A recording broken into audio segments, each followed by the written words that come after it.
మిమ్మల్ని ఎందుకు అడుగుతున్నా అంటే సార్ నేను ఈ మాట మీరు ఈయన స్టాలిన్ గారి అబ్బాయి ఆయన అన్న మాటలు మీకు గుర్తుండే ఉంటాయి అవును. సనాతన ధర్మం గురించి. అవును. అట్నే ఆయన ప్రియాంక ఖర్గే ఎవరు మన మల్లికార్జున కొడుకు అట్నే డికే శివకుమార్ వాళ్ళ తమ్ముడు కూడా సురేష్ ఆయన కూడా మొత్తం అసలు డివైడ్ చేసేయండి నార్త్ ఇండియా సౌత్ ఇండియా అని ఆయన అంటం జరిగింది. ప్రియాంక ఖర్గే ఒకడు అట్ను చిన్న స్టాలిన్ ఇద్దరేమో ఈ సనాతన ధర్మం గురించి అడ్డగోలుగా మాడటం జరిగింది. ఇక్కడి నుంచి వాళ్ళేమో పోయి అక్కడ గుళ్ళు కడతా ఉంటారు, లేకుంటే అక్కడ స్క్రిప్చర్స్ రాస్తూ ఉంటారు. వీళ్ళేమో ఇండియన్ డివైడ్ చేయండి అని అంటాడు ఒకడు, ఇంకోడేమో ఎరాడికేట్ చేయాలంటాడు ఇంకొకడు. ఇట్లాంటివి ఎప్పుడు తగ్గుతాయి ఈ దేశంలో? దురదృష్టవశాత్తు ఈ భూమి మీద పుట్టి ఈ భూమి మీద పెరిగి ఈ ధర్మంలో ఉన్నటువంటి వ్యక్తులు చాలా దురదృష్టం రాజకీయ అవసరాల కోసం ఎన్నికల్లో ప్రజల్ని మోసం చేసి ఓట్ల రాజకీయంతో అధికారంలో వచ్చేదానికి చేసేటువంటి ప్రక్రియలో భాగంగా వారికి తెలుసు ఉన్న వాస్తవం ఏంటి, ఏది జరుగుతుంది ఏది జరగదనే విషయం. కానీ ప్రజల్ని ఇటువంటి మాయా మాటలతోటి చెప్పి గతంలో ఇవాళ కొత్తగా చేయట్లే కాంగ్రెస్ పార్టీది 1947 తర్వాత నుంచి ఎప్పుడైతే జవహర్లాల్ నెహ్రూ గారు వచ్చారో ఆ రోజు నుంచి కూడా ఈ మనకు సంస్కృతి మీద మన సాంప్రదాయాల మీద మన ధర్మం మీద మొట్టమొదటి నుంచి కూడా దాడి జరుగుతూనే ఉంది. దానిలో భాగమే దాని తాలూకు ఆనవాళ్ళే ఇవాళ మీరు చెప్పినటువంటి ప్రియాంక ఖర్గే కావచ్చు, లేకపోతే స్టాలిన్ కొడుకు కావచ్చు, లేకపోతే మరొకరు కావచ్చు, ఎవరైనా కూడా ఇదే జరుగుతూనే ఉంది. కాబట్టే చెబుతా ఉన్నాం భారతీయ జనతా పార్టీని ఇంకొక 15 సంవత్సరాల పాటు మరొక 15 సంవత్సరాల పాటు ఇప్పుడు గత 10 సంవత్సరాల్లో ఏ రకమైనటువంటి పరిపాలన అందించారో ప్రజలందరూ చూశారు. ఇంకొక 5 సంవత్సరాలకైతే డెఫినెట్గా 400 సీట్లతోటి అధికారంలో తెచ్చేదానికి ప్రజలందరూ కూడా ఈ దేశవ్యాప్తంగా సంసిద్ధులై ఉన్నారు. మరొక 15 సంవత్సరాల పాటు కనుక తీసుకుని వెళ్తే 2037 నాటికి ఇటువంటి సబ్జెక్టు ఏదైతే ఇప్పుడు ఉన్నారో అపీజ్మెంట్ పాలిటిక్స్ కంప్లీట్గా నిర్మూలించేటటువంటి అవకాశం ఉంటుంది. అదేవిధంగా సైమల్టేనియస్గా భారతదేశం విశ్వగురువుగా అవతరించి ప్రపంచవ్యాప్తంగా కూడా మన ధర్మాన్ని కాపాడి ప్రపంచంలో ఉన్నటువంటి ఇతర వ్యక్తులు ఎవరైతే ఉన్నారో ఈ ధర్మానికి దూరంగా ఉన్నటువంటి వ్యక్తులు ఉన్నారో వారందరూ కూడా ఈ ధర్మం పట్ల ఒక రకమైన భక్తిభావం గౌరవం కలిగించే విధంగా పూర్తిగా చేయగలిగినటువంటి పార్టీ భారతీయ జనతా పార్టీ. కాబట్టే ప్రజలందరూ కూడా అభ్యర్థిస్తూ ఉన్నాం అందరూ కూడా భారతీయ జనతా పార్టీ కోసమే పనిచేస్తే ఈ ధర్మాన్ని కాపాడేటువంటి బాధ్యత భారతీయ జనతా పార్టీ తీసుకుంటుంది. రైట్. ఇప్పుడు sir second generation of leaders వాళ్ళు మాట్లాడేటువంటి కారకూతల గురించి మనం డిస్కస్ చేస్తాం. ప్రియాంక ఖర్గే కానివ్వండి, చిన్న స్టాలినో లేకుంటే ఆ డికే శివకుమార్ వాళ్ళ తమ్ముడు ఇట్లాంటి వాళ్ళందరి గురించి మాట్లాడుకున్నాం. బీజేపీలో చూసుకుంటే సార్ ఇటు తమిళనాడు నుంచి చూసుకుంటే కుప్పస్వామి అన్నామలై గారు, కర్ణాటక నుంచి తీసుకుంటే తేజస్వి సూర్య గారు, తెలంగాణ నుంచి తీసుకుంటే ధర్మపూర్ అరవింద్ గారు, లదాఖ్ నుంచి కూడా తీసుకుంటే కాశ్మీర్ టు కన్యాకుమారి అంటారు కాబట్టి ఒకటి తమిళనాడు కుప్పస్వామి అన్నామలై గారు, అట్నే లదాఖ్ నుంచి ఆయన జామ్యాంగ్ తేస్రింగ్ నామ్యాల్ గారు. ఇలా ప్రతి రాష్ట్రం నుంచి ఒక రిప్రజెంటేటివ్ బలంగా మాట్లాడే వ్యక్తి అయితే ఉన్నాడు సార్. తెలుగు రాష్ట్రాల నుంచి ఎవరు ఉండబోతున్నారు? ఇక్కడ పరిస్థితులు కొంత భిన్నంగా ఉన్నాయి. ఆంధ్ర రాష్ట్రానికి సంబంధించి ఆంధ్ర రాష్ట్రంలో 2 బలమైనటువంటి ప్రాంతీయ పార్టీలు ఉండటం వల్ల ఉండటానికి చాలామంది ఉన్నారు. భారతీయ జనతా పార్టీలో ఈ ధర్మం గురించి మాట్లాడేటువంటి వ్యక్తులు చాలామంది ఉన్నారు. చాలామంది ప్రయాస ఏదైతే ఉందో వాళ్ళ ప్రయత్నాలు ఏవైతే ఉన్నాయో అవన్నీ చేయబట్టే ఇవాళ ఈ దేశంలో ఈ రాష్ట్రంలో ఉన్నటువంటి దేవాలయాల జోలి రావాలి అంటే భయపడేటటువంటి పరిస్థితి ప్రభుత్వంలో ఉన్నటువంటి వారు కానీ ప్రతిపక్షాలకు కానీ ఇవాళ ఉంది.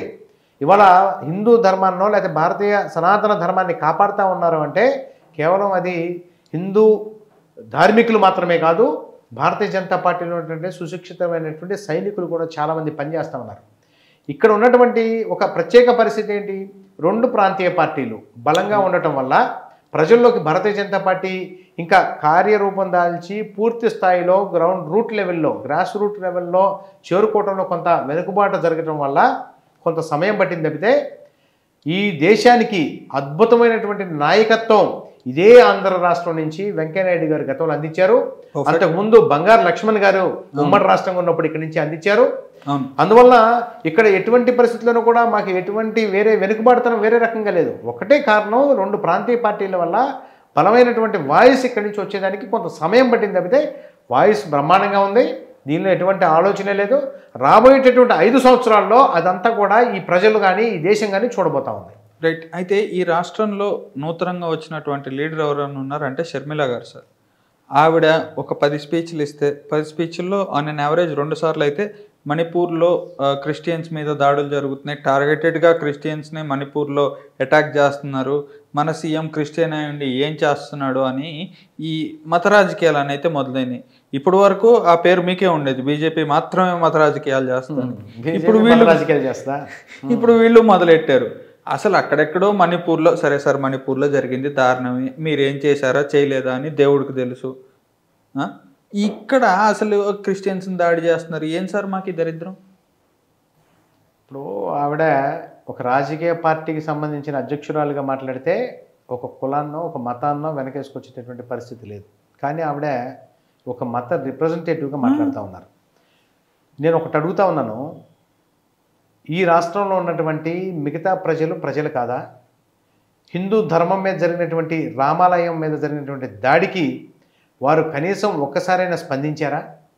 అదేవిధంగా అంతర్వేదిలో రథాన్ని తగలబెడితే కనీస ఖండన చేశారా? అదేవిధంగా దుర్గగుడిలో ఉన్నటువంటి అమ్మవారి గుడిలో ఉన్నటువంటి సింహాలు దొంగతనం చేస్తే వారి అన్నగారికి ప్రియమిత్రుడైనటువంటి కొడాలి నాని అనే ఒక పాన్ గుట్కా తినేటటువంటి వ్యక్తి మాట్లాడినటువంటి తప్పుడు మాటల్ని ఏనాడైనా ఖండించారా?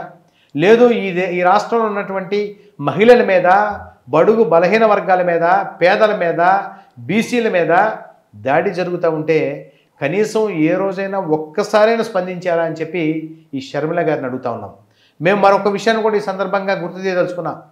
పెద్ద ఎత్తున గత 1500 రోజులుగా, సుమారు 1500 పైన రోజులుగా అమరావతిలో ఆ రకంగా ఉద్యమం చేస్తున్నటువంటి మహిళల్ని కనీసంగా పోయి మీరు పరామర్శించారా అని చెప్పి ఈ మహిళగా చెప్పుకోబడుతున్నటువంటి షర్మిల గారు పోయి ఏనాడైనా మాట్లాడారా?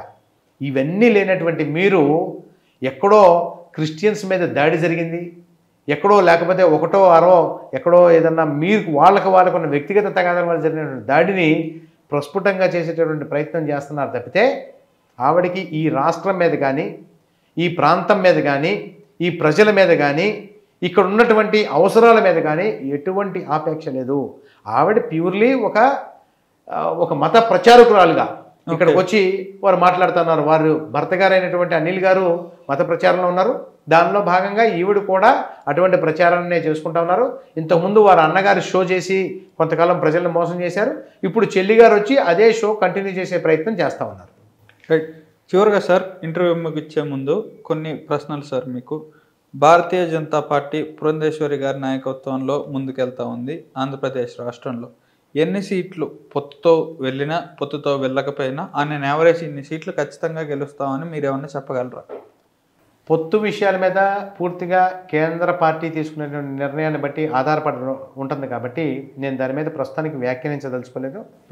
అయితే ఎన్ని సీట్లు గెలుస్తాం అనే కంటే భారతీయ జనతా పార్టీ యొక్క ఓటు బ్యాంక్ అయితే డెఫినెట్గా చాలా గణనీయంగా ఈ రాష్ట్రంలో ఒక నిర్ణయాత్మకమైనటువంటి శక్తిగా 100% అవతరిస్తుందో అనడానికి మొన్న నేను పెట్టినటువంటి విజయ సంకల్ప సభ ఏదైతే పెట్టానో, పాదయాత్ర చేస్తూ భారతీయ జనతా పార్టీ గుంటూరు జిల్లా ఆధ్వర్యంలో జరిగినటువంటి సభ ఏదైతే ఉందో ఆ సభలోనే సుస్పష్టంగా కనపడింది.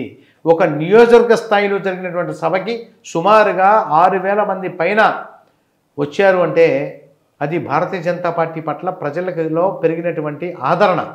ఆనాటికి ఇంకా రామ జన్మభూమిలో అయోధ్య రామ మందిరానికి సంబంధించినటువంటిది జరగకపోయినప్పటికీ కూడా ప్రజలందరూ కూడా భారతీయ జనతా పార్టీ ఏదైతే మోడీ గారు గ్యారంటీ ఇస్తున్నారో చెప్పినటువంటి ప్రతి ఒక్క మాటని 370 ఆర్టికల్ కానీ 35A కానీ అదేవిధంగా రామ జన్మభూమిలో రామవారి ప్రతిష్ట కానివ్వండి, రాబోయేటటువంటి రోజుల్లో చేసేటటువంటి ప్రతి ఒక్క హామీని కూడా నెరవేర్చేటటువంటి బాధ్యత భారతీయ జనతా పార్టీ తీసుకుంటుందన్న నమ్మకం వారికి ఉంది కాబట్టి ప్రజలందరూ ఆదరిస్తున్నారు. ఒక గణనీయమైనటువంటి ఓటు బ్యాంకు తోటి రాబోయేటటువంటి రోజుల్లో భారతీయ జనతా పార్టీ ఒక సర్కారు చేసేటటువంటి పరిస్థితికి డెఫినెట్గా వస్తుందని మాత్రం చెప్పడం. సార్, చివరి ప్రశ్న సార్ మీకు. ప్రశ్న కాదు, ఒక 18 ఏళ్ళు లోపల ఉన్నటువంటి ఒక పిల్లాడు, అంటే ఓటు హక్కు కూడా లేని పిల్లాడు, నేను ఓటు హక్కు కూడా లేదు అని ఎందుకు మెన్షన్ చేస్తున్నానంటే మేబీ మీరు రాజకీయ నాయకులు at the end of the day vote హక్కు లేకపోతే మీరు పట్టించుకుంటారో పట్టించుకోరో కానీ ఒక 18 ఏళ్ళు కూడా లేని ఒక ఓటు హక్కు లేని బాలుడు నా పేరు ప్రస్తావించకుండా అన్నయ్య నీకు ఎవరన్నా కొంచెం పెద్ద స్థాయి వాళ్ళు తగిలితే ఈ క్వశ్చన్ అడగన్నయ్య అని అడిగారు. అండ్ ఎస్పెషల్లీ అతను మీ గుంటూరు అతనే. అండ్ ఇంకో 2 ఏళ్లలో మీకు అతను కూడా ఓటు అయిపోతున్నాడు. అతను అడిగిన అతని బాధ మీతో చెప్పుకుంటున్నాను సార్, మీరు ఎలా అయినా స్పందించండి. గుంటూరు అనగానే ఫస్ట్ అందరు గుర్తొచ్చేది ఇక్కడ భోజనాలు సార్. ఆ తర్వాత ఇక్కడ education system, very fine quality of education system అనేది గుంటూరులో ఉంది సార్. అటు కర్ణాటక నుంచి కానివ్వండి, తమిళనాడు నుంచి కానివ్వండి, హైదరాబాద్ నుంచి కూడా ఇక్కడ గుంటూరు, విజయవాడలో, వెస్ట్ బెంగాల్, ఛత్తీస్గఢ్ నుంచి కూడా వస్తారు, ఒరిస్సా నుంచి కూడా వస్తారు. అవును సార్. అలాంటిది పిల్లల మీద ఇక్కడ హాస్టల్స్లో సార్, నేను స్వయాన ఇక్కడ హాస్టల్స్ నేను కూడా గుంటూరులోనే చదువుకున్నాను సార్. నా inter first year second year 2 గుంటూరులోనే అయింది. అత్యంత పాశవికంగా బిహేవ్ చేస్తారు సార్ ఇక్కడ జేఎల్స్ కానివ్వండి, లేకుంటే ఇతర వ్యక్తులు పిల్లల మీద. అలాంటి దాడులకు గురైన ఒక అబ్బాయి నాతో మొరబెట్టుకుంటే మిమ్మల్ని అడగటం జరుగుతుంది సార్, ఇలాంటి వాళ్ళ మీద మీ యాక్షన్ ఎలా ఉండబోతుంది? అంటే ఏదైనా ప్రత్యేక విషయం కనుక ఒకసారి దృష్టికి వస్తే ఖచ్చితంగా దానికి సంబంధించినటువంటి యాక్షన్ తీసుకోవడం జరుగుతుంది. ఇక్కడ మనం ఎక్కడ కూడా ఇప్పుడు నరేంద్ర మోదీ గారి యొక్క ఆశయం, భారతీయ జనతా పార్టీ ఆశయం, ఈవెన్ మాది కూడా అందరిది అదే కాబట్టి, అదే ఐడియాలజీ కాబట్టి. మీకు ఎగ్జాంపుల్ కోసం చెబుతున్నాం. సుకన్య సమృద్ధి యోజన అంటే పుట్టేటటువంటి పిల్లలకు కూడా, చిన్న బాలింతలకు కూడా, వారికి కూడా మేము కొన్ని పథకాలను పెట్టాం. దీనివల్ల వాళ్ళు ఏం మాకు ఓట్లు వేయరు, అవి ఓట్లు ఏమి రావు. చిన్న పుట్టే పిల్లలు, పుట్టబోయే పిల్లలు, పుట్టిన పిల్లలు, జస్ట్ బార్న్ బేబీస్, ఓకే, వాళ్ళ కోసం చేసేటటువంటి పరిస్థితి. అదేవిధంగా ఇక్కడ మన బాపట్ల దగ్గర ఒక బీసీ యువకుడుని దహింపజేస్తే వాళ్ళ అక్కను కాపాడుకునే దానిలో భాగంగా అతను వెళ్తే అడ్డం వస్తే వైఎస్ఆర్సీపీకి సంబంధించిన ఒక నాయకుడు అనుచరులు వాళ్ళందరూ కూడా అతన్ని గడ్డివాములో పడేసి తగలబెట్టేస్తే వెళ్ళి వారి కోసం పోరాడి, ఆ కుర్రాడి వయసు కేవలం 11-12 సంవత్సరాలు మాత్రమే, ఓట్లు లేవు ఆ అబ్బాయికి ఏమి. వాళ్ళకి కానీ ఆ ఇంట్లో ఉన్నటువంటి వాళ్ళకి కూడా వాళ్ళ తల్లిగారికి ఓటు ఉంటే ఉందేమో కానీ వాళ్ళ అక్కగారికి కానీ ఎవరికి కూడా ఓట్లు లేవు. అటువంటి వారి కోసం కూడా పోరాడాం. ఇది ఓట్ల రాజకీయం చేసేటటువంటి పార్టీలు, ఇతర పార్టీలు. భారతీయ జనతా పార్టీ మాత్రం చాలా క్లియర్గా ఈ దేశంలో ఉన్నటువంటి ప్రతి ఒక్క వ్యక్తి కోసం ఎట్లయితే పోరాడతామో అదేవిధంగా ఇక్కడ ఉన్నటువంటి మీరు చెప్పినటువంటి ఈ సమస్య పట్ల కూడా మా నోటీసు కనుక స్పెసిఫిక్గా పలానా చోట జరిగింది అని తెలిస్తే, ఎందుకంటే మనం ఉన్నటువంటి పరిస్థితుల్లో ఏ కాలేజీని కూడా ఆ రకంగా అవమానించో మనం చేయలేం. పలాని కాలేజీలో పలానా విధంగా జరిగింది అంటే ఖచ్చితంగా యాజమాన్యాన్ని నిలదీస్తాం. ఈ కుర్రవాడి తరఫున 100కి 100% న్యాయం జరిగే విధంగా, ఇదే విధంగా రాబోయేటటువంటి రోజుల్లో మరి ఏ కాలేజీ కూడా అటువంటి ఆలోచన చేయడానికి అవకాశం లేని విధంగా మేము దానికి సంబంధించిన యాక్షన్ ఏదైతే తీసుకోవచ్చో అవకాశం ఉందో అది ఖచ్చితంగా తీసుకుంటాం.